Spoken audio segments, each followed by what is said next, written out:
no more, but it's nighttime. It's about 11:32 where I'm at. It is, yeah, what a wonderful day. Yeah, we've had to spend time with Yahusha, man. Before we get started, I kind of just like got just a little announcement that I want to make. Kind of, if you follow me on social medias, that you'll know what I'm talking about. But this will be my last live on this page. This will be the last live that I do on this page, this Melech the Messenger page, because the assembly, like I said, me and my brother, we do teaching assembly, gifted to us by Yahuwah. We made a YouTube page, and all of the lives and all of the videos that I do here, all the teachings and Bible studies that I'm doing over here will be moved over there. As we speak, I am currently working on moving all of the past videos that I had and moving them over there, just for just because this page is generally going to be used, is really just going to be used for my music, because it's kind of been hard to like mix and match too. And also too, we also have other people in our congregation, in our assembly, whichever one you want to call it, in our mishpachah, that we get. It's a lot of people with a lot of gifts. So over there on the Covenant Kingdom ministry page, we'll be doing teachings, Bible studies, whichever one you want to call it, worships, um, uh, stuff for the Yeladim, for the children, teachers for the children, or either songs for the children, lullabies. What else? We will be doing just a little bit of everything. I ain't gonna lie, just a little bit of everything. So check out. I got my son up here, but check out the Covenant Kingdom page, Covenant Kingdom Ministries page. If you type it in, it's KOVEANT Kingdom. So that's KOVENE.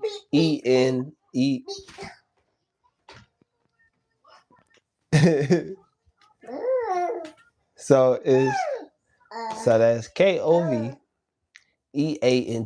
Kingdom, Covenant Kingdom Ministry. Everything's gonna be moved over there. So this will be, like I said, this will be my last live over here. Oh dang, I spelled it wrong. Well, dang, babe. You know what? Bump that. I'm just finna. You know what? We no, man. We ain't finna do this. Look. Let me hold on. Wait. I just spelled it wrong. I'm with Goofy. I'm doing good. I'm doing good, y'all. How y'all day been going? Hold on. I spelled it wrong, y'all. Don't give me a second.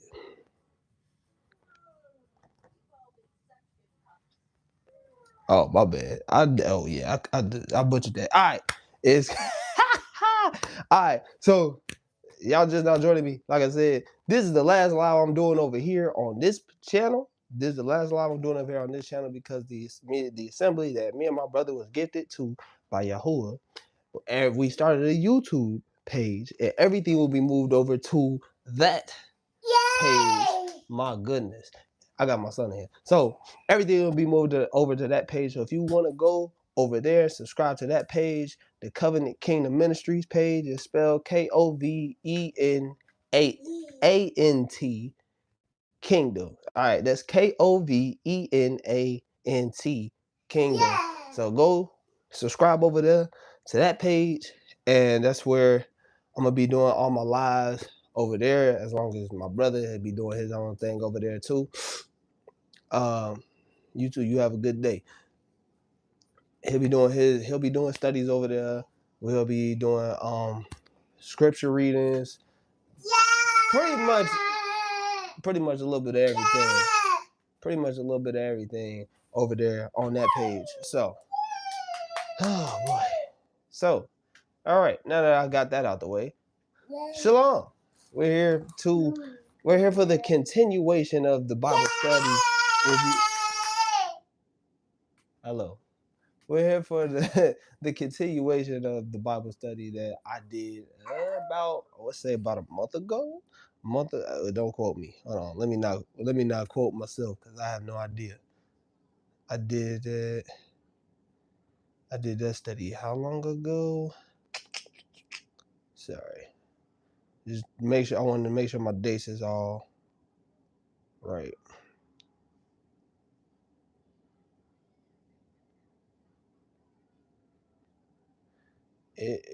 Oh, I passed. Yeah. Oh, yeah, I did about a month ago. All right. So yeah, I did a month ago. All right. So the last live I did the last study I did was Lust of the Spirit. Well, actually, that wasn't the last one. The last live I actually did was Seeking Yahuwah. So if you haven't checked that one out, check that one out too. But we are on Lust of the Spirit. Like I said, we're going back to that study because I didn't finish it. I didn't finish it out. So we're gonna dive right back into this where we had left off. If you haven't seen part one, I would say go look at part one before either on this channel or on the Covenant Kingdom channel because I already moved it over there. So if you want to check it out, then check that out. So the first, bro, you finna get put out, bro. You got about one more scream in your brother. You getting put out. All right, so lust of the spirit. We all know it's different types of lust. It's not just lust of the flesh, or it's not sex. It's not just about sex. It could be gluttony, jealousy, anger, uh, you know witchcraft, anything that you could think of that has to do with like being disobedient. Because being lustful like it isn't just about sex, but it also is you being just directly disobedient to the Father, to our Father Yahuwah. You know what I'm saying? It means you're being directly disobedient to what Yahuwah wants you to do. You know, lust is more so one of the things that you do when you want to do your own thing. It's what you want to do when you want to do your own thing. You're not just lust just because it's just like it is a spirit, but you're not just feeling that way because of the spirit. You're also feeling that way because it's in your heart. Like I said before, anything that's in your heart, it then goes to your mind, and then it comes out as an action. So everything that you do, everything if it's in your heart, obviously we know that the heart is exceedingly wicked. So if the heart is exceedingly wicked, and scripture tells us that the heart is exceedingly wicked, what do you think our mind is going to do? Our mind is going to feed after what's in our heart. You know what I'm saying? The mind is just another part of this flesh. It's just another part of the flesh. So that's why we have to tame this flesh. This flesh isn't just something that just pops up every once in a while, and it just comes up like, oh yeah, I'm here today. Like, no, the flesh is here every single day. You have to die to yourself daily, and if you're not dying to yourself daily, then what are you really doing? What are you really doing? Are you trying to really seek the Father the way you saying you are, or what are you trying to do? You got to kill this flesh on a day-to-day basis. Every day it has to be gone. You got to be killing that flesh daily. So lusting after the lust of the spirit is one of those things that, like I said, I'm diving back into it. It's one of those things where you are directly being disobedient to Yahuwah. You know what I'm saying? It's better to be, obedience is better than sacrifice. Obedience is better than offer yourself up. You know what I'm saying? Are you going to continue offering yourself up to, these deities? Are you going to continue doing that? Or would you rather be obedient to the Most High? Because less is direct disobedient to our Father. So, you know what I'm saying? So, one of the things that, before we dive into scripture, I did want to pray before we actually did dive into the scripture. So, you know, Father Yahuwah, we just thank you for giving us this day and allowing all of us, whoever joins this live, all of us to be here and be in tune with you, and want to be willing observers to seek you out. I pray that the people that this message reaches the people, and I pray that the people that join the live, that they are not just hearers of the word, but they are also doers. And I pray that I am also a doer of the word, and that I'm not just hearing this, I'm not just reading these scriptures just to read them or just to look smart or look a certain way, but whatever flows out of my mouth, is from your Ruach HaKodesh. And I just thank you just for giving me another chance to do this and to be able to teach, and even for you to even give me the go ahead to teach and to continue on your messages, Abiyah. So we thank you when we say and we pray and we say all these things in your bond, in your name and in your bond, Yahushua Mashiach's name. We say and pray and say halal Yahuwah Amanah. So after all of that, yeah, okay. So after all of that, all right, so we're gonna go to 1 Samuel 18. If you don't know, if you new to my lives or my channel, I do not subscribe to God, Lord, which is Lord is Baal. I don't subscribe to Jesus Christ. We don't subscribe. We don't say these names over here. You know what I'm saying? Yahuwah, is what the world would it will. What the world would call God, I call him Yahuwah. What the world would call Jesus Christ, I call him Yahusha. So if you hear me, you're gonna hear me. You're gonna hear me saying Yahuwah, Yahusha. Just know Yahuwah is the Father that everybody calls God, and Yahusha is the bond or the Son that everybody calls Yahushua Mashiach, is the bond or the Son that everybody will call Jesus Christ. So if you're new to this channel, those are the names we calling on, because it's better to know what you calling on than just calling out a title or calling out a name that was given to us. So that's what we subscribe to. Also, too, I don't read out the KJV. I read out of the Sefer, the Millennium Edition. I got you can either get the app. They have an app. It's spelled CE. Hold on, I ain't butchering nothing else.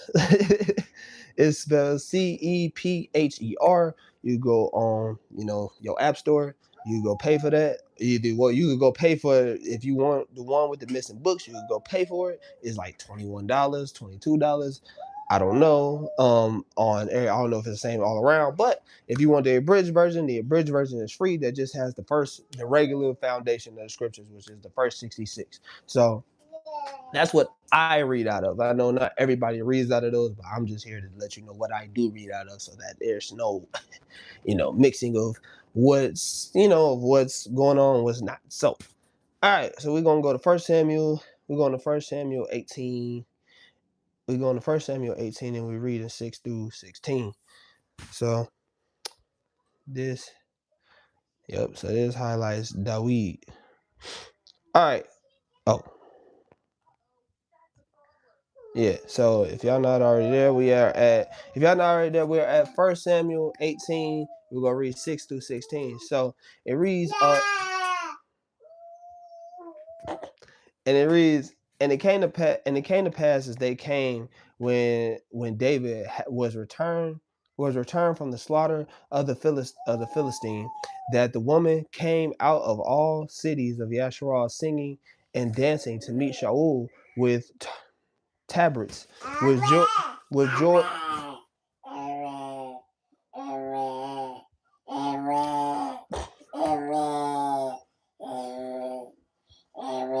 Sir. Thank you. All right. With tabrets with joy, and with instruments of music. And the women answered one another as they played, and said, Shaul has slain his thousands, and David his 10,000s. And Shaul was very wroth, and the saying displeased him. And they okay. Are you done? Thank you. All right. All right. And Shaul, we're at verse 8. And Shaul was very wroth, and the saying displeased him. And he said that they have ascribed unto David 10,000, and to me they have ascribed but thousands. And what can he have more but the kingdom? So already right there Shaul was upset because when they returned from the war, you finna get out. Because when they returned from the war, all right, they returned from the war, and David slaughtered the Philistine, which we all know is Goliath. He slayed the Philistine, and Shaul was upset because everybody in the city was going to David. They was going. Okay. Everybody in the city, they was going to David. They was saying, "Oh, David slew 10,000," and like and they like, "Oh, well, Shaul he only slew what was it? A thousand. Shaul slain his 1,000, 1,000. All right, so they subscribed more to David. They saying, "Oh, David slew his 10,000," and they said Shaul slain that 1,000 men. You know what I'm saying? So it's like, well, dude, you already slain 1,000 people. So, in the war, okay, you slain 1,000, you upset because he slain 10,000. So now you looking at already looking at that. He upset because he wanted to be that winner. You know what I'm saying? He wanted to be on top. Like he wanted to be top dog. You know how we get when we in the world. We like, oh well, it say you in a basketball game, man. You want to be looked at as that guy. You know what I'm saying? You want to be the one that hit that game winner shot. You want to be, or you want to be the one to score the last touchdown. You want to be the one that says, "Hey, I did this." You know what I'm saying? So already right there, the spirit of jealousy is in the midst. The spirit of jealousy is in the midst because of what other people were saying. There's nothing that David did. David didn't even do anything, and that's the crazy part. He humble, just sitting there walking, not saying nothing. Everybody else is he's upset because of how other people are looking at the situation. It's like the Kyrie Irving situation when Kyrie left Cleveland from LeBron because he wanted to be looked at as the guy. And then found out later when he went to the Celtics, he found out later that, oh, it's a lot of things that go into being the guy. So it's like, you know what I'm saying? It's like, it's one of them things like the spirit of jealousy was already kindled in Shaul. So now the spirit of jealousy is already kindled in Shaul or Saul, is already kindled in Saul. So he already was, the spirit of jealousy was already in the midst, which means, all right, now you already, that you now that spirit can work on you. Now that spirit has entered the chat. The spirit ain't just entered the chat just because, because Shaul didn't leave the door open. Now the spirit of jealousy was at the door. All he needed was the entrance. Well, you gotta remember, we got the keys. Us as these vessels can't open up without our permission. We give spirits the entrance code to our gates. We do. Don't nobody else do that. You know what I'm saying? Your friend down the street don't sit there and be like, oh, Belford to let this demon in. You sitting there like, okay. You say, okay, you in agreement with it. You know what I'm saying? It's just like concert, You go to a concert, you're in agreement with whatever these people are saying, no matter what they saying. You know that these people out here doing witchcraft. You know that these people are witches and wizards and warlocks and all these people. They got a bunch of sex demons on them, and you just willingly, all their songs is about sex or drugs, murder, all these different things, and you sitting there like, yeah. You're basically, what you're doing is you're telling your spirit, you telling your spirit like, hey, I'm in agreement with what they saying because I'm gonna go to this concert. Like, just because you went to the concert, you're telling your spirit you're in agreement. So now you're telling all their demons that's on them because these spirits transfer by touch, and you don't know. You go to the concert with tens of thousands of people, and you're touching people unwillingly touching people, or just willingly touching people. So it's like, you don't know anybody. You know what I'm saying? You don't know anybody. You don't know what these people been through. You don't know what these people are battling in their own existence. You just thinking, oh, I'm just out to have a good time. This is a great time. Yeah, I'm out having a wonderful time. But spirits hop through one of the main ways spirits hop is through touch. So if you don't know that, if you don't know that, then I mean, you know what I'm saying? You just got spirits just jumping. Now you wonder why things are happening. Now you wonder why all these different things are starting to go wrong in your existence because you're like, oh, well, I went to that concert one time. I had a lot of fun. But after that concert, I lost my job. The bills started piling up. Or I got my car repoed directly after that. You know what I'm saying? It's just a bunch of things that, we don't put two and two together. So Shaul left the door open. Shaul literally left that door open for that spirit to come in there. He gave access. He gave access because he didn't cast it down. What do we do? What do we got to do when spirits first? When that spirit first comes knocking at your door, you got to cast it down. You got to rebuke. You got to rebuke that spirit. You got to rebuke it. So if you don't rebuke it, then you leaving the door wide open for these demons. All right, we have verse 9. And Shaul eyed David from that day forward. So he looked at him. From that day forward, he said, I got my eye on you. He said, from that day forward, I'm going to watch you. So now he's a watcher. Bro, because now he's like, yeah, I'm gonna watch you from this day forward. I'm gonna make sure that whatever you do, I'm gonna watch it. I'm gonna see it. Now you just a monitoring spirit. Now you a monitoring spirit. Now you see how quick you just turned yourself into a monitoring spirit. See how quick that happens?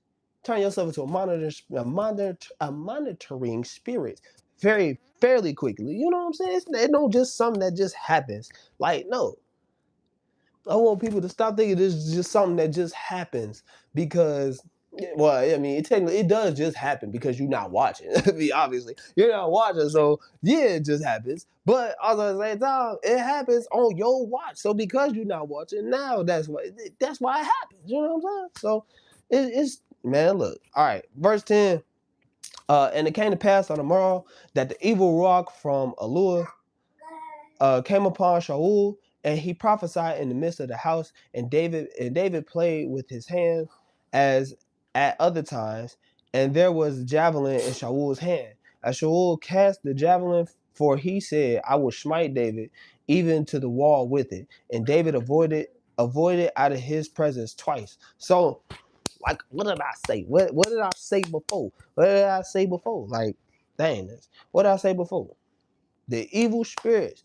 You don't, if you don't rebuke or cast down these wicked spirits, what did Yahusha do when his disciple was trying to tempt him? What did he say? He said, Satan, get thee behind me, man. He told him, get behind me, man. He told Satan, get behind me, fam. He rebuked it real quick. He rebuked that spirit real quick because he tried to tempt him.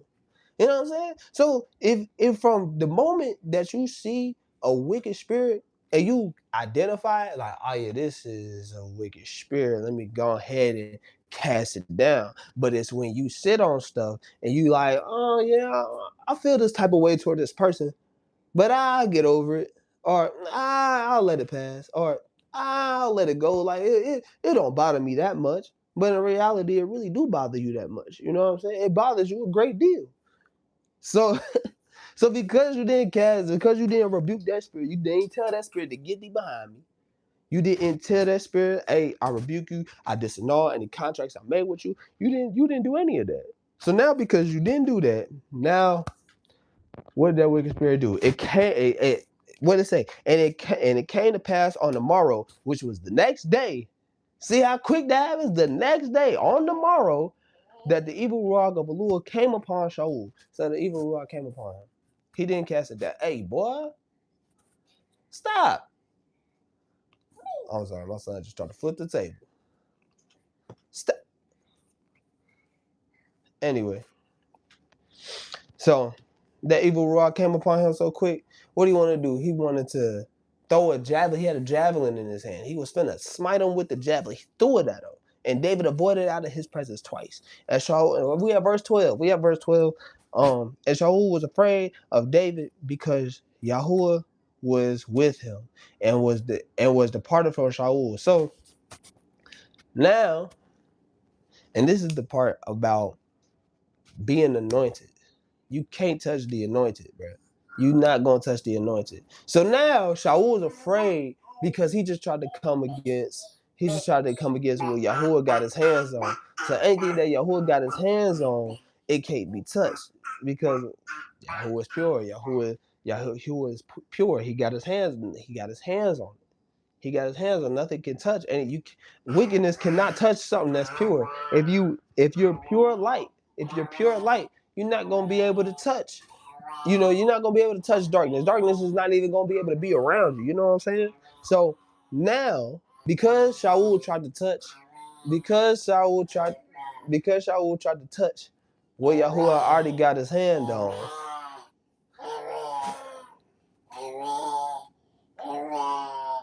I can't kick you out because you're just gonna come back in. Anyway, because Yahuwah already touched, because Shaul tried to touch what Yahuwah already got his hand on, now he's afraid. And it's not that he's afraid of David.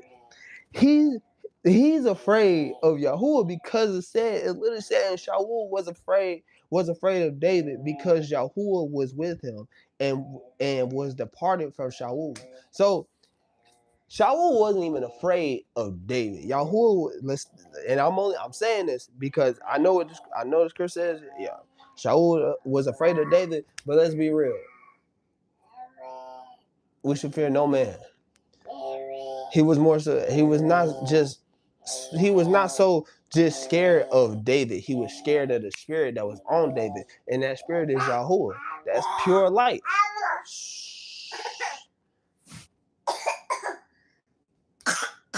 My goodness. Anyway, so he wasn't just scared of David. He was scared of the Yahuwah, the spirit of Yahuwah that was on him. You know what I'm saying? The spirit of Yahuwah had his hands on him.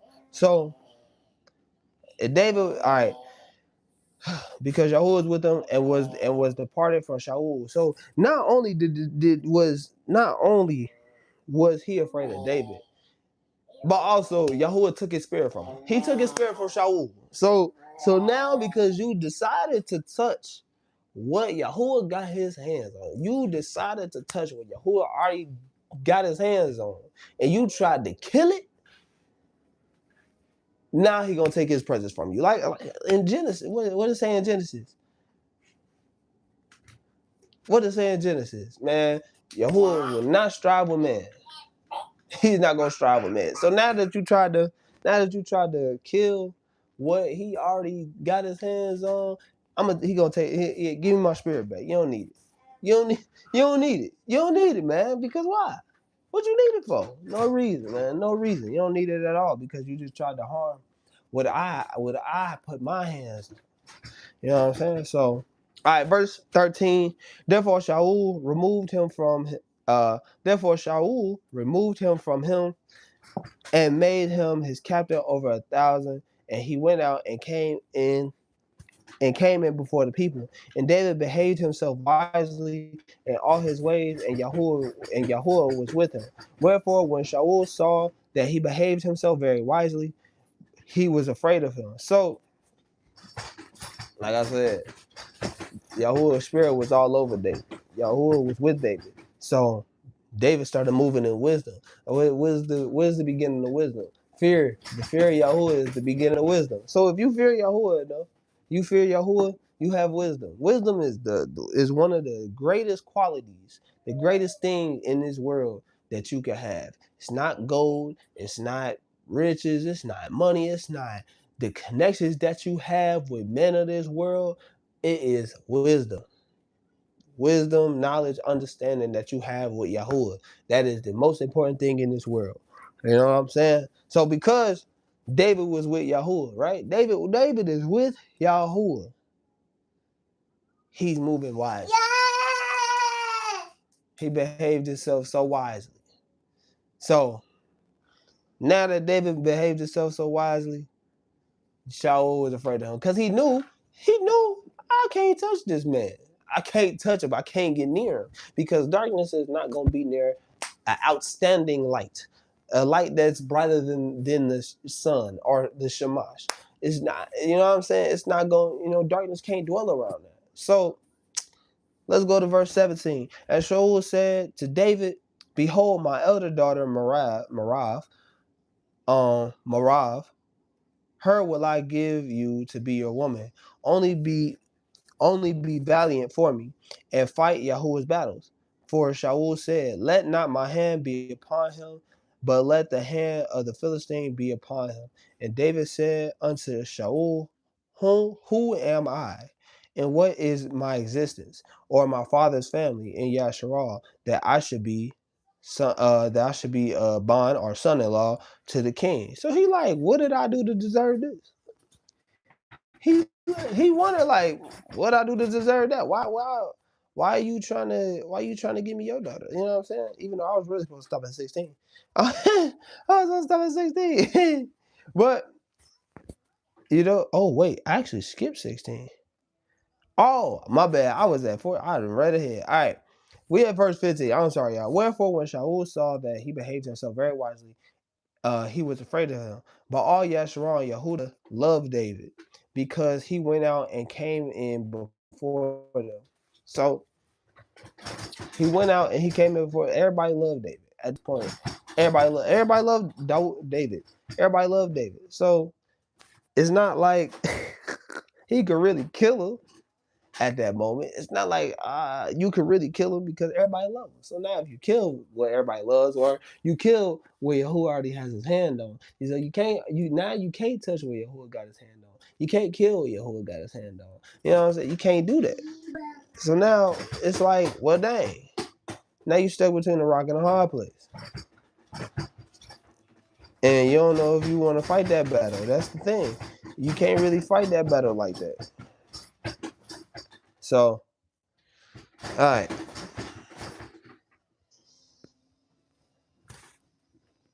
So we're going to go to, we're going to 2 Samuel 11. So turn to 2 Samuel 11. We're going to read this whole chapter because it's things in there that I want to hit on that, stuck out to me during the making of this study. Hope all y'all doing good today. Hope all y'all doing real good today. All right. Hope y'all at 2 Samuel 11. 2 Samuel 11. What did I say? Yep, 2 Samuel 11. All right, so, and it came to pass after the year was expired, at the time when kings go forth to battle, that David sent Joab and his servants with him, and all Yasharal, and they destroyed the children of Ammon and besieged Rabbah, but David tarried still at Jerusalem. And it came to pass in an evening tide that David arose from off his bed and walked upon the roof of the king's house, and from the roof he saw a woman washing herself, and the woman was very beautiful to look upon. So first things first, he already in lust, as you can see. He already in lust because he seen a woman washing herself. He seen her washing herself, which means he seen her naked. Y'all know what the heck that means. He seen her washing herself, and he said, "Oh, that woman is very beautiful to look upon." The woman, it said, and the woman was very beautiful to look upon. So now he already, his lust of the lust of the eyes, immediately. It was no chance. This is only the second verse. Lust of the eyes immediately. So, verse 3, and David sent and inquired unto the woman, and one said, Is not this Bathsheba, the daughter of Eliam, the woman of Uriah, the Hittites? Yeah, the Hittites. And David sent messengers and took her. Verse 4, and David sent messengers and took her, and she came in unto him, and he lay with her. For she was purified from her uncleanness, and she returned unto her house. And the woman conceived and sent and told David and said, I am with child. So he had a child out of wedlock. Now he's having a child out of wedlock. The lust of the flesh, the lust of the eyes turn very quickly to, you see how quickly the lust of the eyes just sent him straight into that. Now he lay with her. All you have to do is inquire of her. You know what I'm saying? But it says what? And David sent messengers and took her, and she came in unto him, and he lay with her, for she was purified from her uncleanness, and she was returned unto her house. Let's be real. If you know what I'm saying, he lay with her, but also too, he also lay with her. But anyway, he lay with her. He lay with her. You know. Anyway, and the woman conceived and sent and told David and said, I am with child. And David sent Joab, saying, send me Uriah the Hittites, and Joab sent Uriah to David. And when Uriah was come unto him, David demanded of him how Joab did, and how the people did, and how the war prospered. And David said to Uriah, go down to your house and wash your feet. And Uriah departed out of the king's house, and there followed him a mess of meat from the king. But Uriah slept at the door of the king's house with all the servants of his master, and went not down to his house. And when they had told David, saying, Uriah went not down unto his house, David said unto Uriah, uh, came you not from your journey? Why then did you not go down unto your house? And Uriah said unto David, the ark of Yasharal and Yehuda abide in tents, and my master Joab and the servants of my master are encamped in the open fields. Shall I then go into my house to eat and to drink and to lie with my woman as you exist, and as your Napash or so exist? I will not do this thing. And David said, Uriah, tarry here today also, and tomorrow I will let you depart. So Uriah abode in Jerusalem that day and tomorrow. So David let him stay there. All right. David let him stay there because he's like, should I go back down the tents and you up here? You know? So, all right, we're at verse 13. And when David had called him, he did eat and drink before him, and he made him drunk. So, all right there, David messing up, man. Like, why you got him drunk? You got him drunk. He made him drunk. And at the evening, he went out to lie on his bed with the servants of his master, but went not down to his house. And it came to pass in the morning that David wrote a sefer to Joab and sent it by the hand of Uriah. And he wrote the sefer saying, put ye Uriah in the forefront of the hottest battle, and retire ye from him, that he may be smitten and die. So he got Uriah drunk to set him up. You know what I'm saying? So he literally set the brother up. You know what I'm saying? He set him up. Hold on, wait.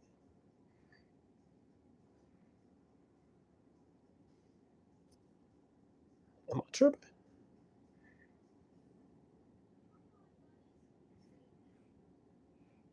Yeah. So he got him drunk to literally set him up.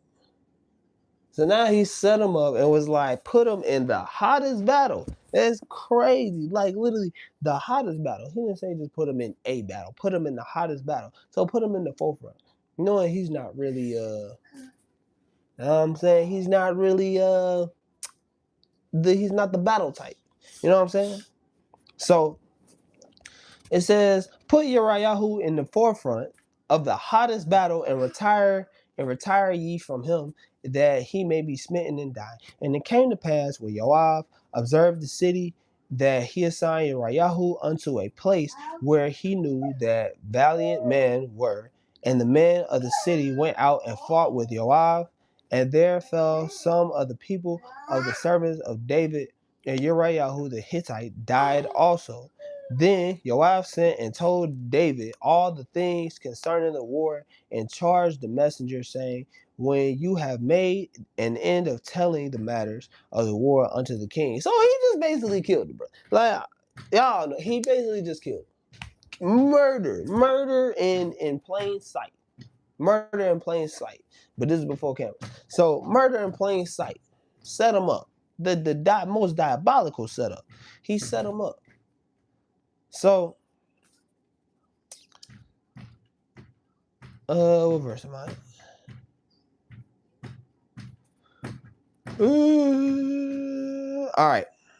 Yep, concerning the war, verse 19, and charged the messenger, saying, when you have made an end of telling the matters of the war unto the king, and if so be that the king's wrath arises, and he says unto you, wherefore approach ye so nigh unto the city when ye did fight?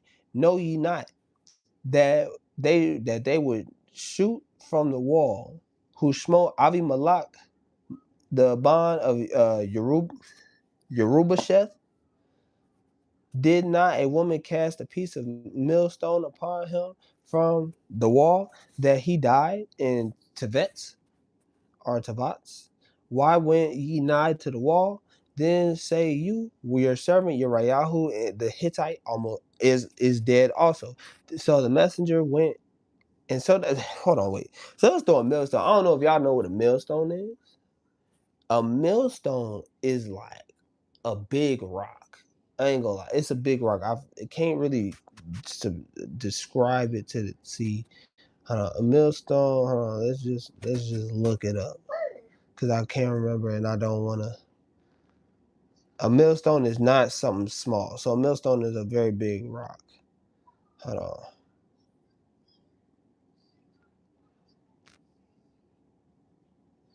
a millstone. Yep. So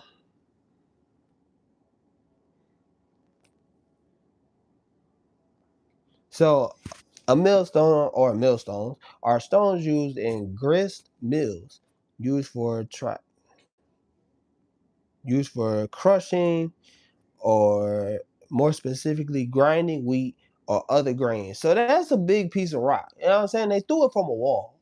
So they threw a millstone from a wall and it landed on him and killed him. That's diabolical. You know what I'm saying? Not it didn't kill Uriah, but it killed Abimelech. So all right, so the messenger came. Wait. Yep. So we at 22. So the messenger went and came and showed David all that Joab had sent him for.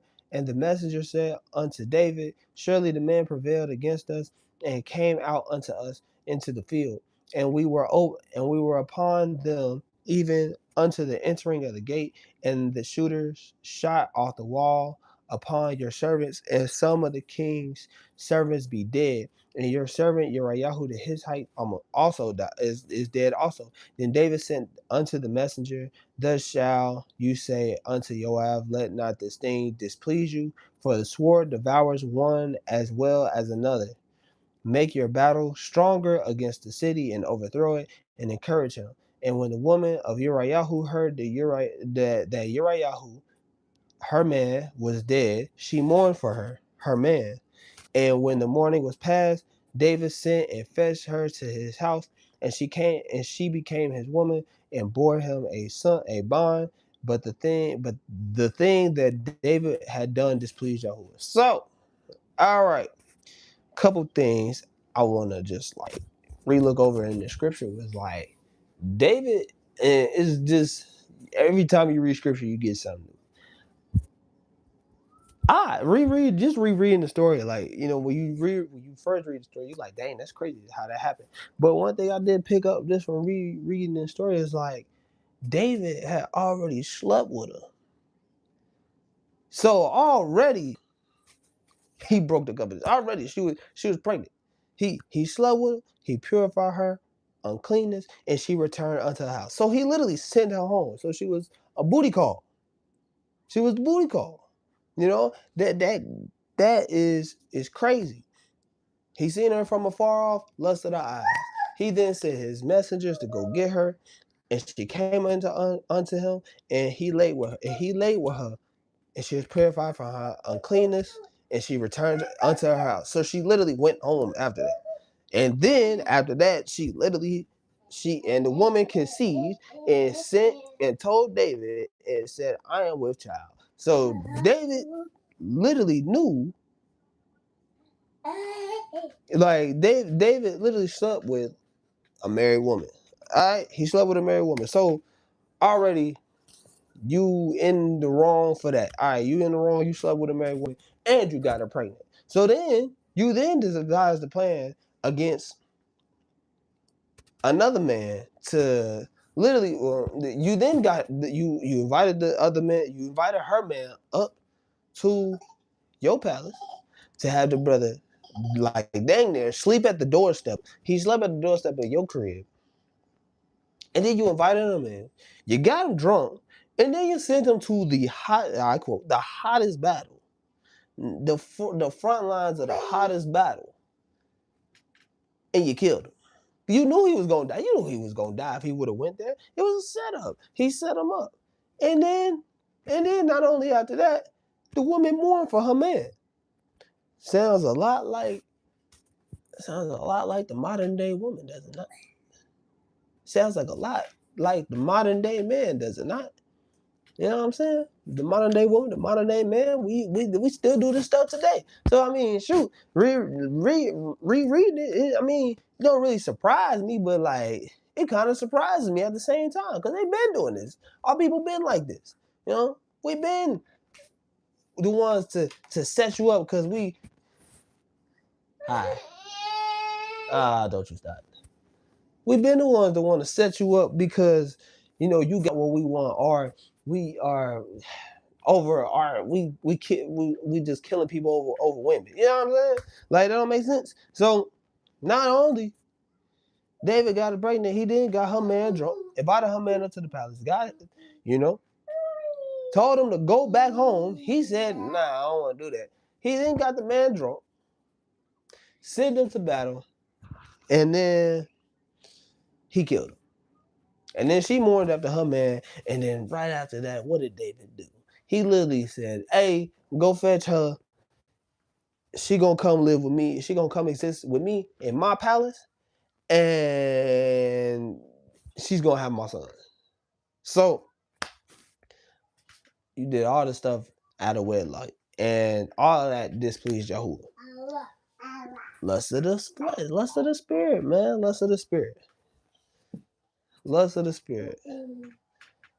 What he did displeased Yahuwah. So already, he messing up. Already. But that highlights that story for that whole reason. So, all right. So next we're going to Matthew 5, and we're gonna start at verse 24.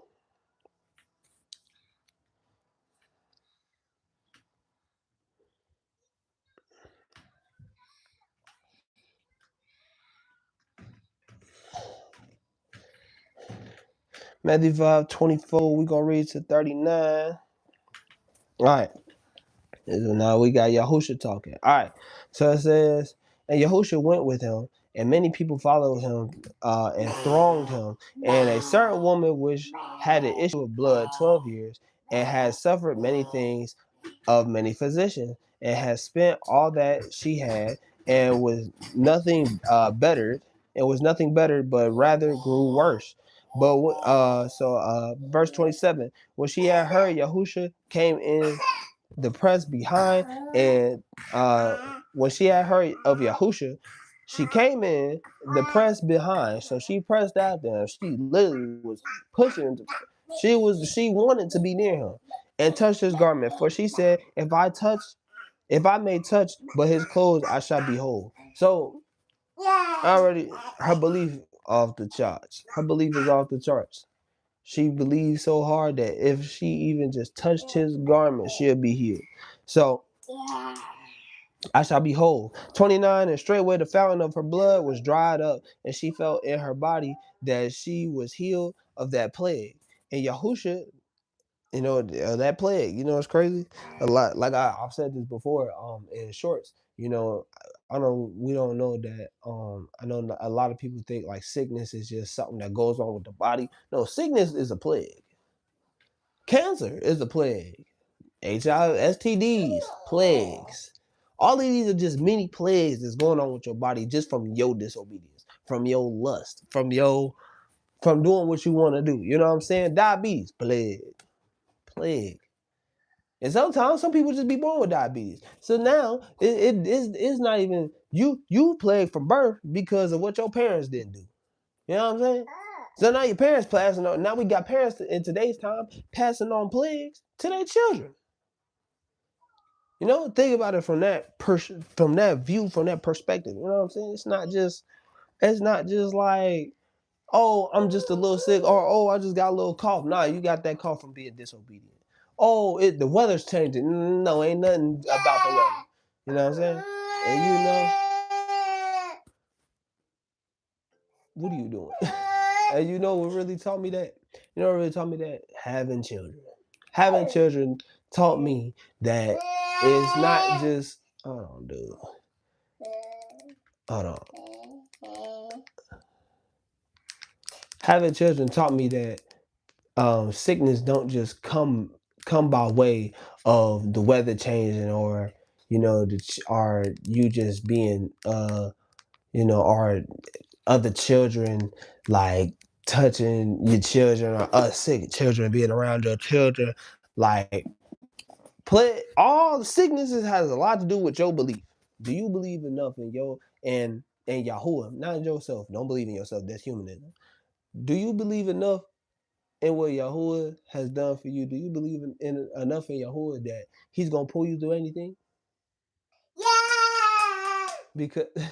Because even if you have, like, even if you got, we got when we think about, we gotta think about it as like, you know, Shadrach, dang, I can't remember all their names. Shadrach, Meshach, and Abednego. Like, we gotta think about that when they was all tossed in that fire. In the book of Daniel, when they was tossed in the fire, like, they had the belief that, oh yeah, I'm gonna be tossed in this fire, but we not gonna get touched. You know what I'm saying? They believed that the fire couldn't hurt them. They knew, I believe enough in Yahuwah that this is not gonna hurt me. You know what I'm saying? They had that belief. And you know, Yahuwah said, if we have a belief as small as a grain of mustard seed, you know, we can move mountains. We ain't got that type of belief. You know, a lot of people's beliefs is smaller than a grain of mustard seed. You know how small a grain of mustard seed is? I only found this out because I went to the store and I finally seen a grain of mustard seed. We have very little belief as people. We have very, very, very little belief. And a lot of people think, oh, I got all this trust in the world. Even after all the stuff that Yahuwah has done for you, even like in the world, I've seen people get broke from the Most High. And it's like they still got very little belief. You know what I'm saying? Even smaller than a grain of mustard seed. But even the miracles that He does perform in their existence, they still be like, I got this for myself. Like, you know what I'm saying? Oh, I did this. You know what I'm saying? They believe in them. We believe, we have been taught and trained up to believe more in our own hands. And I'm speaking for myself too. Yeah, because I'm trying to, you know, for me, I'm trying to get rid of that part of me. I'm trying not to like believe in my hands more than I trust in Yahuwah. You know what I'm saying? I'm still working on these things. But still, as people, we have been trained to literally believe in our hands. These hands right here, we believe in these 10 fingers, or how many fingers y'all got. We believe in these 10 fingers way more than we believe in the Father who made us. We believe in the Father who made us, who made the earth, who made the Shamash, or the sun, the moon, who made the stars, who made the waters, who literally flooded the earth, and then had it go back to, like, had it go back down. Like, you know what I'm saying? We believe in ourselves more than we believe in Him. And He made you. And He knows you better than anybody. I need a tissue. I need to. We believe in Him more than we believe in ourselves. And that's sad to say, you know what I'm saying? So, where am I? We're going to 39. So I just had to put that in there. And straightway the fountain of blood was dried up, and she felt in her body that she was healed of that plague. 30. And Yahushua, immediately knowing in himself that power had gone out of him, turned him about in the press. Thank you. Turned him in the press and said, who touched my clothes? And his Talmudim, our disciples, said unto him, You see the multitude thronging you, and say, Who touched me? And he looked round about to see her that had done this thing. But the woman, fearing and trembling, knowing what was done in her, came and fell down before him and told him all the truth. And he said unto her, Daughter, your belief has made you whole. Go in peace and be whole of your plague. While he yet spoke, there came from the ruler of the synagogue's house, certain which said, Your daughter is dead. Why trouble the rabbi? Any further? As soon as Yahusha heard the word that was spoken, he said unto the ruler of the synagogue, Be not afraid, only believe. Only believe. You know what I'm saying? There we go, only believe. Only believe. And he suffered no man to follow him. Say, rescue Kepha, or Peter, and Yaakov and Yehukanan, the brother of Yaakov, and he comes to the house of the ruler of the synagogues and sees the tumult and them that wept and wailed greatly. And when he was come in, he said unto them, Why make ye this ado and weep? The damsel is not dead but sleeps. So we have to we understand like when you die, you're not just dead, it's asleep. You know, he didn't call it, he didn't say, hey, she's dead. He said she's asleep. So understand like what this world really does when it comes to plagues, when it comes to people getting cured from cancer. Stop thinking that, and it's crazy because I know that they got a drug. Obviously, we all believe that they do have a cure for cancer. But you know what the cure for cancer is? It's Yahuwah. It's the Most High. Now, I'm not going to say and tell you it's anything else. I'm not going to say and tell you it's some type of medicine. I'm not going to say and tell you it's some type of holistic treatment. No, the cure for all these diseases is Yahuwah. Now we've all seen, and what makes people want to go get radiation is because people believe like, oh, people see those people who got cured from cancer by radiation and be like, oh, bet that's the only way I could get cured, not even knowing or not even realizing that maybe they had belief. Maybe they had a lot of belief that the Most High would get them out of it, even if they don't know who the Most High is. You know what I'm saying? You know what I'm saying? You have to have that belief. And you can't speak death over yourself.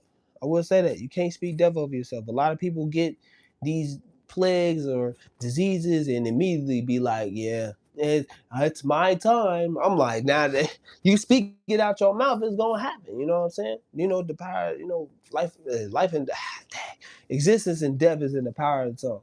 So whatever you speak out of these mouth, out of these lips, with your tongue, it's going to come to pass. It's going to happen. You know what I'm saying? It's going to happen. If you believe on it hard enough, it's going to happen. A lot of people, they get these diseases and literally just know, like they just say, oh yeah, bet, it's my time to go.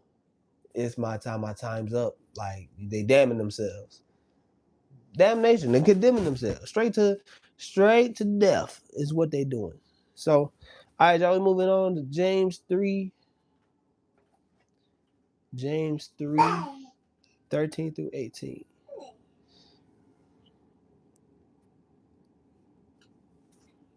Oh, that's Peter. Dang. This is crazy love.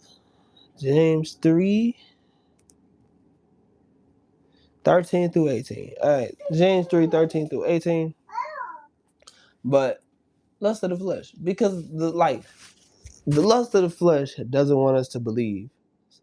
But the lust of the flesh will rather us believe in ourselves. So if we believe in ourselves and we have no belief in the Father who made us, then who are we? Who are we? You know what I'm saying? We're nobody. We're nobody.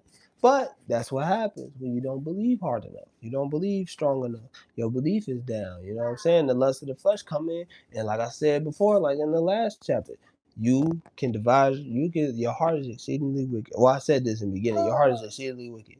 But also at the same time, you can also let spirits in the door. You let these spirits in the door, man. They don't just pop up because they popping up. No, they pop up because of you. You know what I'm saying? They pop up because you gave them the key to the door and you let them in. So,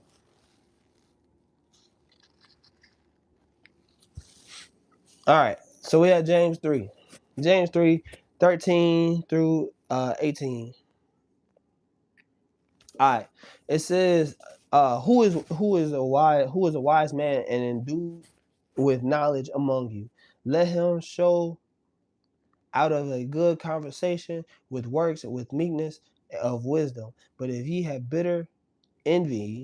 if ye have bitter envying and strife in your hearts, esteem not and lie not against the truth. So he already saying like, if you already have envy and strife in your hearts, don't esteem it. Don't admit it. Don't be like, yeah, man, I know, we do a lot of times. Yeah, man, I know yeah, man, I know I'm jealous of this person. Oh, yeah, man, I know I envy what this person got. Or I'm striving with this person. Like, don't acknowledge it. Don't lie against the truth. Don't lie against the truth. So it's a thing of pride because it can imbue and it can combine all. It can make pride come together with all of that. You know what I'm saying? So with all that, pride could come in. So especially if you don't accept the truth. So you could be on two ends of the spectrum. You could be that person that's like, oh yeah, I got all this envy and all this strife in me, and you could give it esteem. You could sit there and be like, I got it, I'm good. Or you could be on the other end of the spectrum and just be like, nah, I ain't got that in my heart. Da da da. I'm good. I'm good. But if somebody could see it, like I say, the fruit show. And if somebody can see the fruits of envy and strife on you, and you sitting there telling them like, nah, I ain't got that on me, you lying against the truth. You know what I'm saying? You lying against the truth. We are true believers over here. So the one thing to be is humble. Like I said, who is a wise man and endued with knowledge among you? Let him show out of a good conversation his works with meekness and wisdom. So you have to be humble. You got to be humble enough to have. You got to be humble to have wisdom. You got to be humble to have wisdom. What did Solomon do what did Solomon do when it came to Yahuwah? When he became king, what did he do? He asked Yahuwah for wisdom. He asked for wisdom. He didn't ask for cars. They didn't have cars. He didn't ask for money. He didn't ask for riches. He literally just asked for wisdom and righteous judgment. And what did he receive after that? Wisdom and righteous judgment. You got to be meek. He was meek enough. He was humble enough to go ahead and do that. So we got to be meek, man. We got to be meek. All right, 15. The wisdom descends not from above, but is earthly, sensual, devilish. So the wisdom of this world, the wisdom of the world, when you have envy and strife in your hearts and you esteem it and lie against the truth, that wisdom is from the world. That wisdom is not from the Shemayim. It's not from heaven. It's not from the Most High. Yah. It's not him at all. It's not his work at all. You know what I'm saying? It's not his work at all. It's worldly. What does it say? The wisdom descends not from above, but is earthly, sensual, devilish. So it's sensual and devilish. So now you evil. So it says, for every envying and strife is there. For where envying and strife is, there is confusion in every evil work. So with every envy and with every strife that you got, there's always confusion around it. So these are the fruits. The confusion is the fruits. And every evil work. So like I say, man, watch people's fruits. Watch the fruit of people. Watch what comes out of them. You know what I'm saying? If you can tell, you should be able to tell somebody got envy and strife in their heart. Because then it's always going to be confusion around them. And if it's confusion around them, now you just like, dang, like, am I tripping? Or, you know what I'm saying? Watch for the fruits. Watch these people's fruits. And watch the work come out and you be able to tell what's really going on. You know what I'm saying? So it says, but the wisdom that is from above is first pure. So it's first pure. That's the wisdom of Yahuwah. It's first pure, then peaceable. So It's pure. So it's something that can't be touched, it can't be replicated. So now it's pure. That's what pure is. It can't be touched, it can't be replicated. Then it's peaceable. So what you always say, be peaceable amongst all men. You're gonna want to be peaceable. You're gonna want to make peace. You're gonna want to go towards peace. You're not gonna want to sit there and be like, bet I'm gonna if you get into an argument, with a person and they keep going and you just like and you come to them like, hey, I'm just trying to make peace with you. I'm not even trying to argue for real. I just want us to be good. I want us to work through this matter. I want us to be calm, collected, be able to talk it out. And they sitting there with all the but I just want to do that. No, you don't understand. You don't understand that. You see the fruits. You know what I'm saying? You see the fruits. So it says peaceable, gentle. You go to them gently. You go to them with gentle, with love, with kindness, with meekness, and easy to be entreated, full of mercy and good fruits, without partiality and without hypocrisy. So you can't be a hypocrite. You can't go to somebody and try to work out a situation and then call them out on something and you doing the same thing. You can't be a hypocrite. You can't be impartial. You can't be impartial. You gotta look at the whole matter. See, what we do nowadays is we literally look at half a matter and be like, yeah, that person was right because of what they did here. Not looking at the whole matter, or not even, what I'm saying? We don't seek out matters like that, like we should. We only go to one side of a lot of people. What they do is they go to one side of the matter. They hear from one person and then they automatically bet I'm on that side. Say you got a friend group. All right, you got a friend group, right? All of y'all cool. One friend, your one friend and your other friend, y'all they get into it, and you go to the one friend, and you only talk to him. You don't get the other friend's side, and he tells you what happened. Now you just straight up, now I'm over here with my friend. I'm over here with this friend, and your other friend looking like, but ain't you gonna hear what I gotta say? Nah, because what you did to him was bogus. You know what I'm saying? That's impartial. That's impartial. That's impartial because now it's gonna look like, I bet you've always had a problem with that one friend. You've always had a problem with that friend. So why you just so quick to just jump ship on one person? Nah, get the whole matter just so you can be a righteous judge. You can judge matters righteously. All right, it says the fruit of righteousness is sown in peace of them that make peace. So a fruit of righteousness is sown in peace of them that make peace. So a fruit of righteousness. So just because you seeking peace, now you're righteous. Now a good fruit, a righteous fruit is going to be sown in you because because you sought out peace. What do you say? Baruch are the peacemakers. Baruch are the peacemakers, or which I would say is blessed. But I don't say that. Baruch are the peacemakers. You know what I'm saying? Be a peacemaker, man. Don't be sitting there and letting your flesh just get you riled up. Don't let the lust of your flesh just get you riled up and just allow you to take you off that path with Yahuwah, because not only are you stopping that path with Yahuwah and with Yahuwah and you got going on, but you stopping your barricades. You stopping your barricades on the back end, and now you can't get the barricades because you want to sit here and be in your own skin, your own flesh. Yada yada yada. All of that. You want to do all these different things. We're not doing that over here. We're not doing that. We don't. That's not how Yahuwah work. Yahuwah don't work like that. Like I said, the fruits, you should be able to watch the fruits. Go reread James 3:13 through 18. Look at the fruits. So we're going to Galatians 5:19. Yeah, we're going to Galatians 5:19. Galatians 5:19 through 26. Ooh. Oh wait. Whoa. Hold on. Oh. I was going to say, whoops. I clicked on the wrong thing. Galatians 5. All right, 19. What is that? 19 through 26. All right. All right. It says, now the works of the flesh are manifest, which are these: adultery, fornication, uncleanliness, lasciviousness, idolatry, witchcraft, hatred, variance, emulations, wrath, strife, seditions,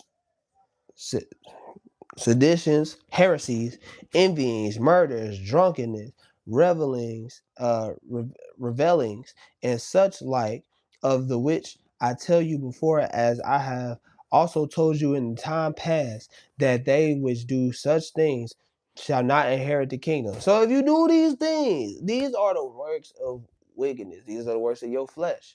You know what I'm saying? All of these things are the works of the flesh. We could go ahead and reread it.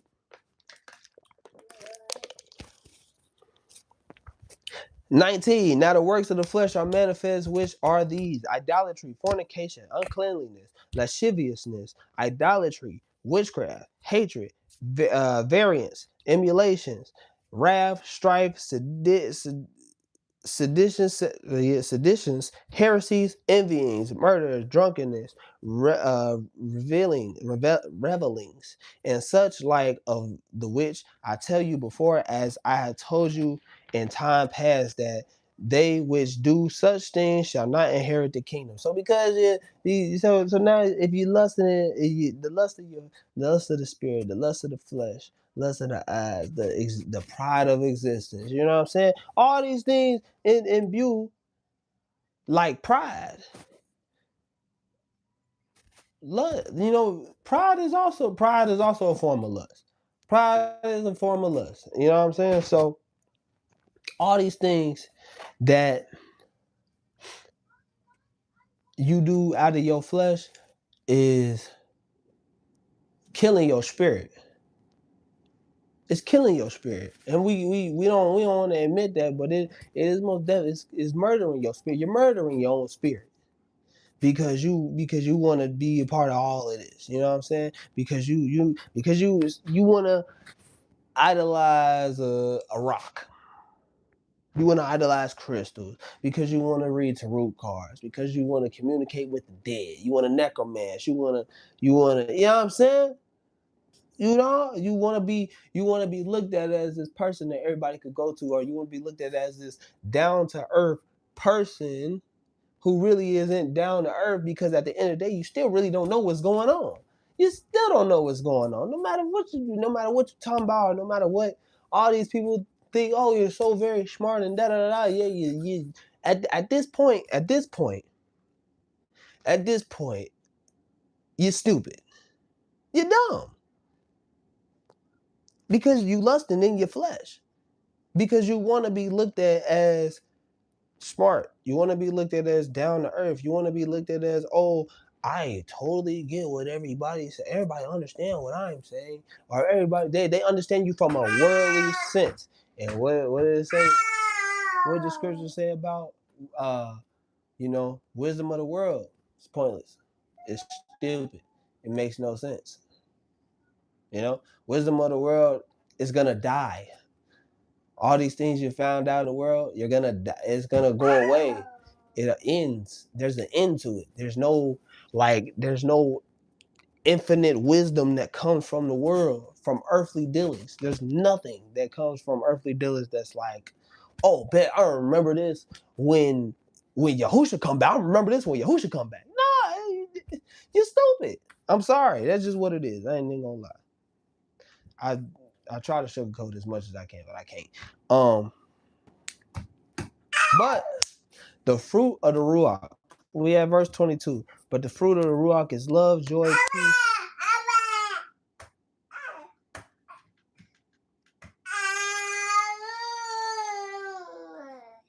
Hello. Hi. Hey. All right. Verse 22. But the fruit of,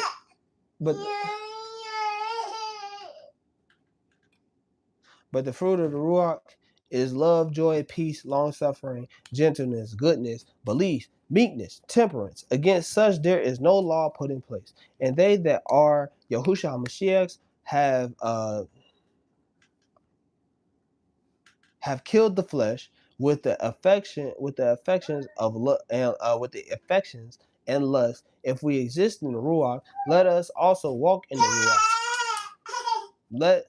Let us not be desirous of vain esteem, provoking one another, envying one another. So like I said before, if you dealing in idolatry, witchcraft, hatred, variance, emulation, wrath, strifes, sedation, heresy, seditions, heresy, envyings, murderers, drunkenness, revelings. I'm gonna do it. I'm gonna do a study on all this and such like these things.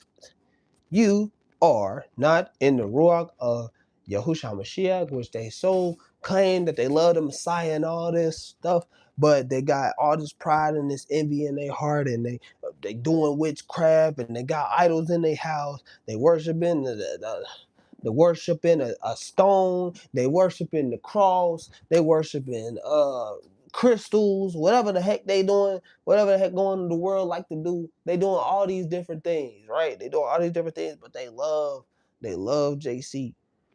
Does that make sense? It doesn't. It doesn't. They believe in their own work. You believe in your own work, the lust of the spirit. You believe in your own work, the lust of the flesh. You believe in your own work. You know what I'm saying? Because the flesh wants your spirit, but the spirit wants to control the flesh.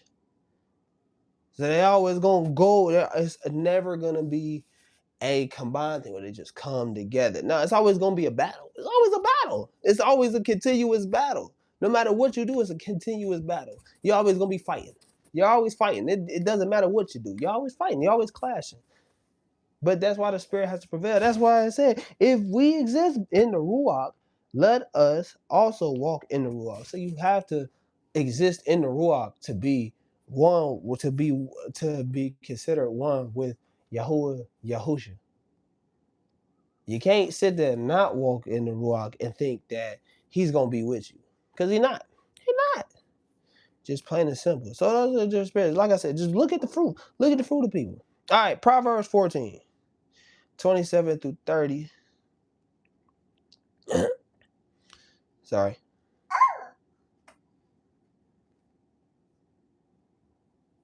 Yeah, flee from the youthful lust for sure. Proverbs 14. Yep, 27 through 30. Yep. All right. The fear of Yahuwah is a fountain. We have 27.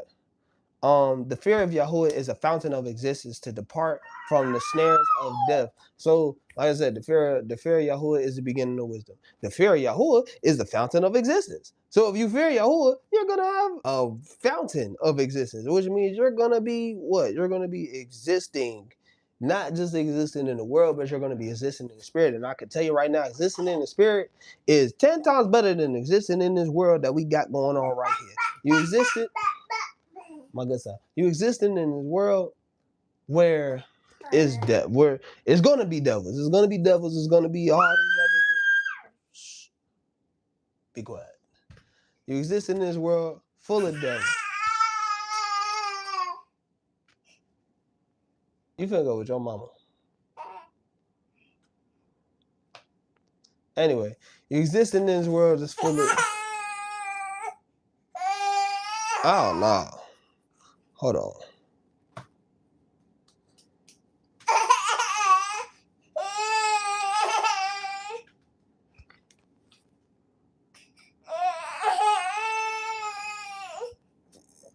Hold on. Baby.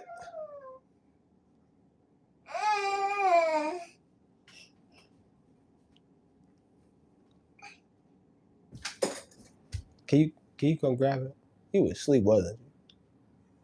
Yes, you was. You was knocked out. Yeah. Can you come grab it, please? On the face? Oh. That's okay.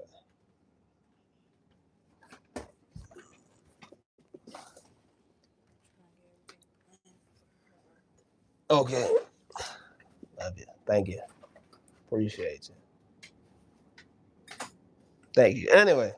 Sorry, y'all. All right. The fear of Yahuwah is the fountain of existence. So now, because you have the fountain of existence in your corner, which is Yahusha, he's the fountain of existence. All right. To depart from the snares of death. Now you're not calling the snares of death. All right? Now you're not in the snares of death. Now death isn't imminent, isn't sitting over you like, hey, I'm waiting for you. I'm just waiting for you to mess up. It's crazy because when I was in the world, I remember I used to listen to a lot of Tupac. And it's so much that the brother talked about death so much. I started to feel the spirit of death that was on me. I literally had to put that away because I was like, this is too much. I was like, this is becoming too much to where it's like now I'm sitting here looking at myself like, dang, when I'm gonna die? You know what I'm saying? I used to question, when is my time? When my time coming? Like, you know what I'm saying? But I also didn't have the fear of Yahuwah. So I was just doing anything. So now if you're just doing anything, you're not existing.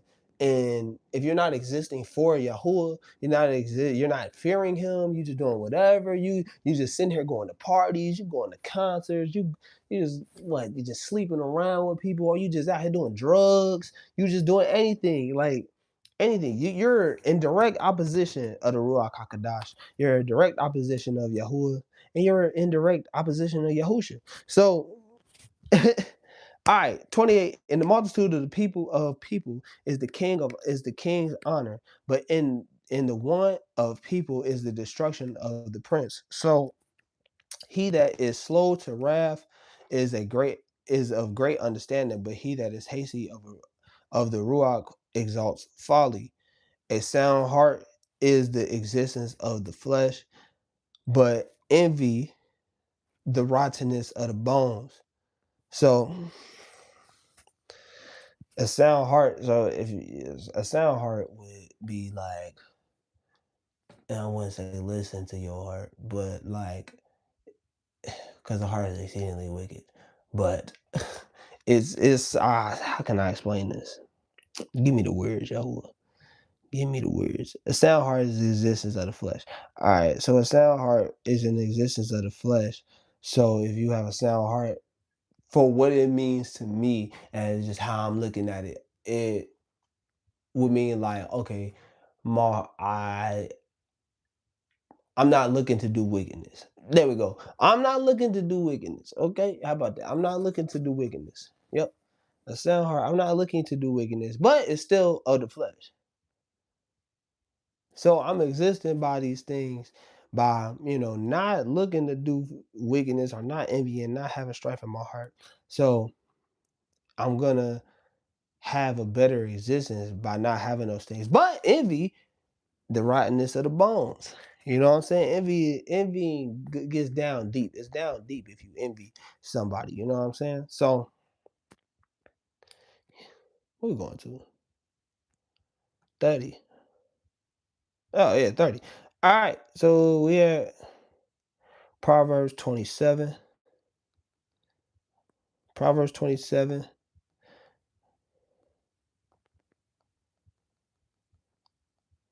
Yep. Proverbs 27, 1 through 6 is what we're reading through. All right. It says, boast not yourself of tomorrow, for you know not what a day may bring forth. So don't boast on yourself. Don't that's not for one, that's not even meekness or humility at all. So don't boast on yourself. For you don't know what tomorrow brings. You don't know what happens tomorrow. You're not gonna know if you're gonna even be existing tomorrow. So, just thank Yahweh that He give you another day. Let another man praise you and not your own mouth. A stranger and not your own lips. A stone is heavy and the sand weighty, but a fool's wrath is heavier than them both. Wrath is cruel and anger is outrageous. But who is able to stand before envy?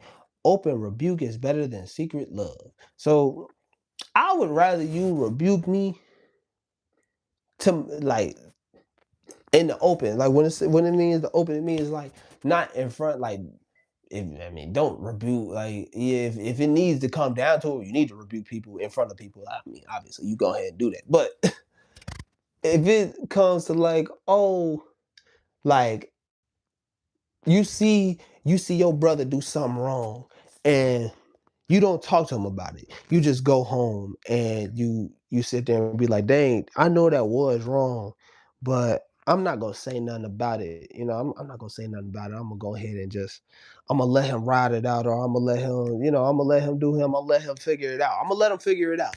You know what I'm saying? That's secret love. because you didn't reprove that brother. You didn't warn that brother of his wicked way.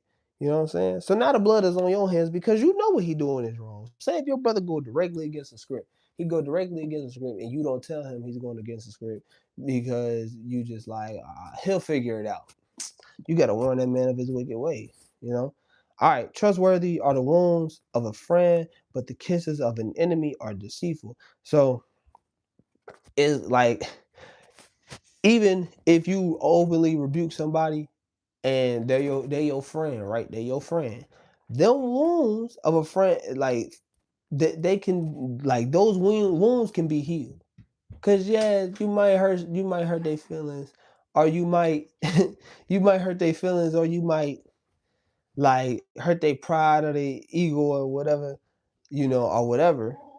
But at the end of the day, you can come back from that. Y'all should be able to come back from that. You know what I'm saying? Y'all should be able to come back from any of that. But the kisses of the enemy are deceitful. So you can have somebody say you openly rebuke somebody, and then they got somebody in their ear like, oh yeah, yeah, he never, or they got somebody in their ear spreading lies about you. You know what I'm saying? They spreading lies, something that's not true. You know. But the kisses of an enemy are deceitful. You know what I'm saying? They listening to now they listening to some gossip that's maybe not even true. You know what I'm saying? So open rebuke. Hey man, rebuke your friends, bro. Rebuke your brothers, and they should be able to hear you because they should be humble enough to be able to hear you. You feel me? So we going to Numbers. Numbers. Are we going to Numbers? Hold on.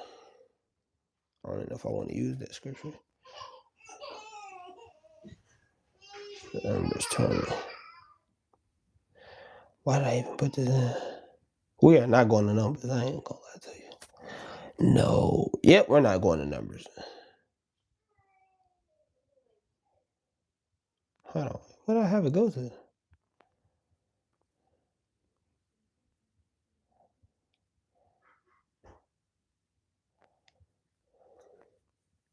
Yeah, no, we're not reading number 20. I'm sorry. We're not reading number 20. We're actually, you know what? We're actually gonna go to 1 Timothy. 1 Timothy 6. And we're gonna read 9 through 12.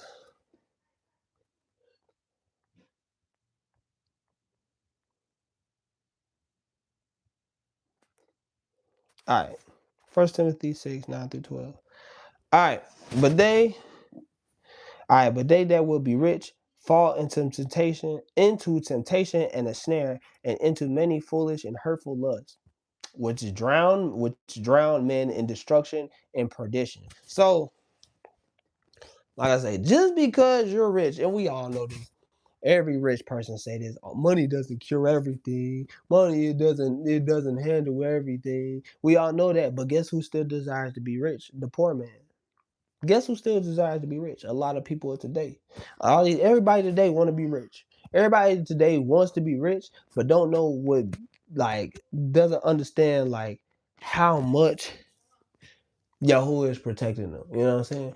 Because you might get rich and you don't got no wisdom to handle the bread that you're getting. You might get rich and you might go spend all your bread on cars, or all your bread on money, or you might spend it on women. You know what I'm saying? You'll become you'll become the ugliest version of yourself because of your lust. Because of your lust, you will become the ugliest version of yourself, because money doesn't just having a lot of money. It doesn't just make you a lot of people. It does. He's in here with me. It doesn't make you a better person because you have money. Money literally, money literally, like,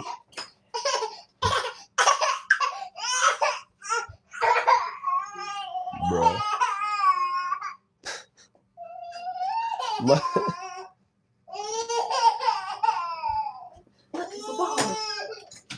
Bro, money literally makes you. Money will literally play on your heart. If you don't have wisdom, money will play on your heart, and you'll be sitting there like, oh, I got all this bread, and you'll want to do everything that you've never been able to do. You know what I'm saying?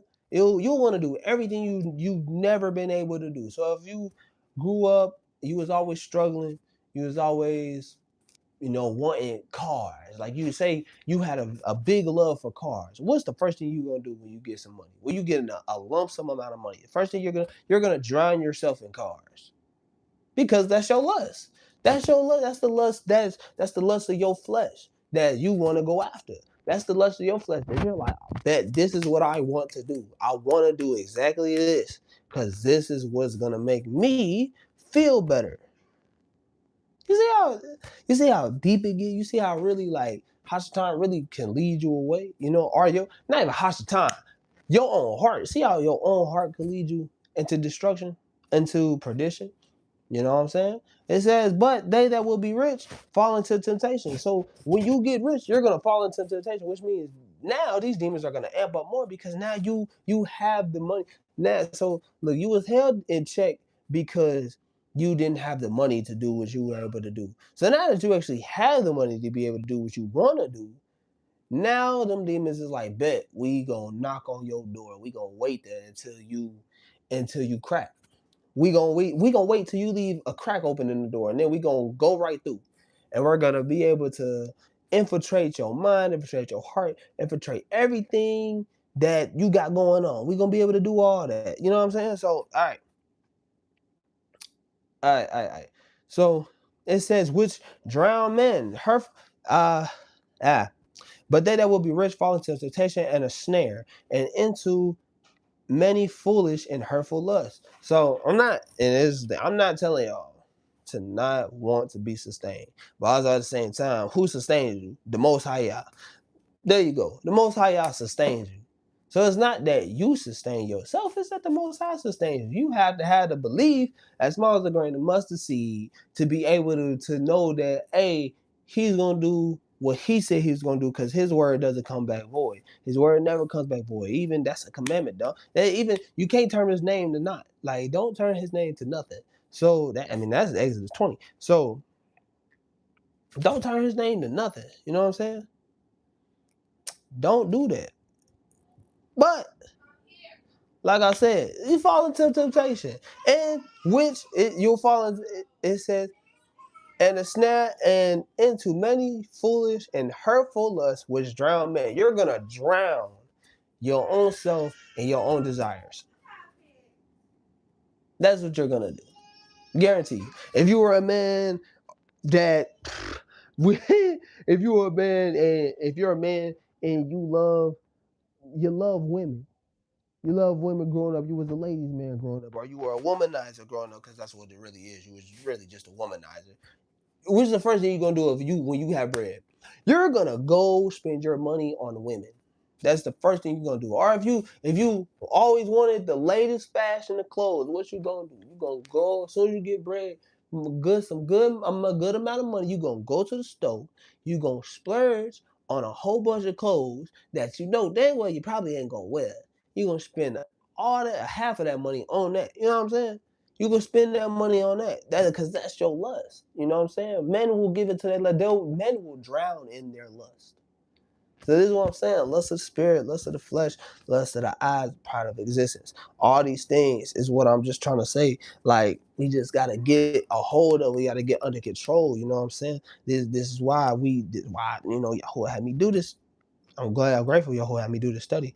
But we can't be like that. All right, verse 10. For the love of money is the root of all evil, which while some coveted after, they have erred from the faith, from the belief, and pierced themselves through with many sorrows. But you, O man of Allure, so man of Allure, you, O man of Allure, flee from these things, and follow after righteousness, virtue, belief, love, patience, meekness. Fight the good fight of belief. Lay hold on eternal existence, whereunto you are also called, and have professed a good profession before many witnesses. So look, fight the good fight. So look, we have to remember, man, that the reward is not here.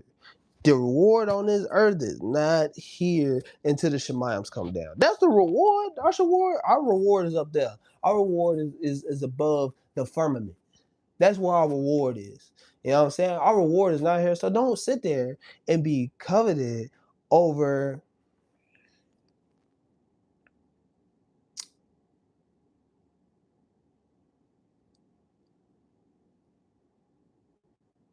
Yeah, we ain't talking about that right now, so I understand what you're saying. Anyway, I totally get what you're saying, though. Appreciate that, sir. But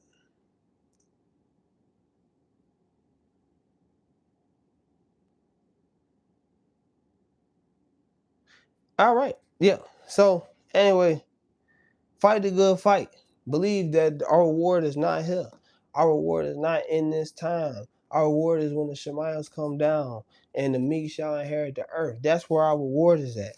Our reward is not here. So don't be covetousness. Don't be covet. Ah, don't worry about what these people got going on now. Don't worry about what these people got going on now, man. Don't worry about what they got going on.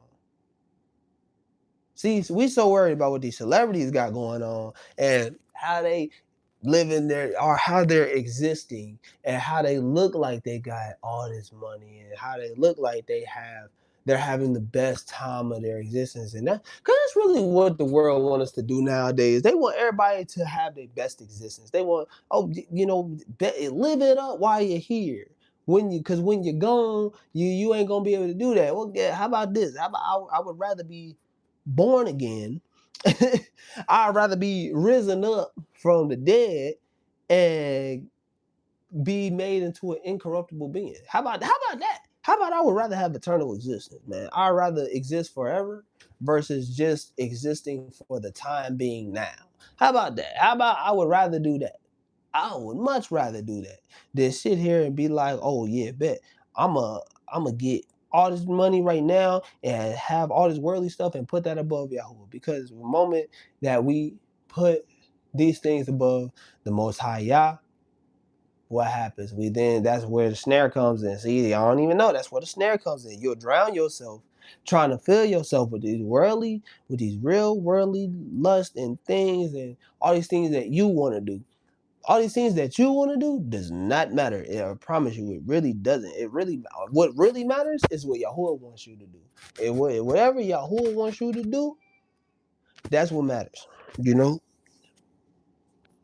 that's what really matters, man. We can't do what we want to do, and a lot of people find themselves doing what they want to do because they don't want to adhere to the decisions of the Most High that the Most High gives them. The Most High tell you not to move. What you do, you move. All right, bet now you finna get plagued out. Now you getting plagued out because I told you not to move, and you did the exact opposite. Or hey, I told you. You know, when he told Lot to leave the city. Don't look back. What does wife do? She looked back. We don't know her name, but she looked back and turned to a pillar of white spice because she was looking back on what she had in Sodom and Gomorrah, which was exceedingly wicked. That's why he destroyed it. So all these things, man, lust of the flesh, lust of the eyes, temptations, the pride of life, the pride of existence, all these things, man, the love of money, the love, being coveted over people. We breaking all commandments. We just breaking commandments like it ain't nothing. We breaking commandments like he never gave it to us. We breaking commandments like we are Gentiles. Like we're the other nations. We breaking commandments like we the other nations who he never gave the Torah to, but he gave us he gave the Torah to his people. To his people, his tribe, the tribe. He gave the Torah to his people, which said we will do. And did we do? No, we didn't because we're here. In Deuteronomy 28, we're here. You know what I'm saying? We're here. So did they keep the covenant? No, they didn't. So look, man, all I'm saying is, man, don't be lustful. Don't want, don't desire, don't want to try, don't want to do your own desires over the desires of what Yahoo is asking you to do. Because it's not like he asks you to do much unless it comes to be a real test. And then he asks you to give up something that he knows is going to cause harm later. Or he knows that you're going to drown yourself in because you don't want, because or it will take you away from him. He's a very caring father. He really is a very caring father. And he really does not want to see his children go through certain things. But because we choose to go through certain things because of our pride, because of our pride and our ego and all these different things, we're hard headed. We're stiff necked people. You know what I'm saying? So last verse, Hebrews 13. And then we done with this study, and I appreciate y'all. Uh, Hebrews 13, 1 through 8. All right. All right. So it says, let brotherly love continue, not forgetful to entertain strangers, for thereby some have entertained Malachim or angels unawares. Remember them that are in bonds, as bond with them and them which suffer adversity, as being yourselves also in the body. Marriage is honorable in all, and the bed undefiled, but whoremongers and adulterers Alua will judge. Let your conversation be without covetousness, and be content with such things as ye have. So when he says, let your conversation be without covetousness. So you know how you just how we regularly talk. We may regularly talk with our friends and be like, oh, hey bro, you seen old boy on the block, he just got himself a Lambo. Oh, where he got he got a Lambo? That's crazy. So instead of you being joyful for him, you like, man, I always wanted a Lambo. So now, because you always wanted a Lambo, then that conversation could go left. Now your friend like, hey man, I know where he be at all the time. See, now you see how quick that demon that you left the door open. You left that door open real quick. So now you like, man, I always wanted a Lambo. Oh man, I know where he be at. That's you left the crack. So now the demon, bam, kicking in the door. Now the demon kicking in the door. Now he like, hey, I know where he be at. Where would he be at? Oh, he be over here all the time. And I know where he be at. I got a gun. We could go rob him. You know what I'm saying? Like that's how these spirits think. It's not just it's not that these spirits are literally just sitting there like spirits are, man, look, they're deceitful. They conjure up things that literally will make you do stuff that you don't know how many people, like, think about how many people have killed somebody and then after they kill that person, they're like, I don't even know why I did that. Spirit. Wicked spirit, bro. Monitoring spirit.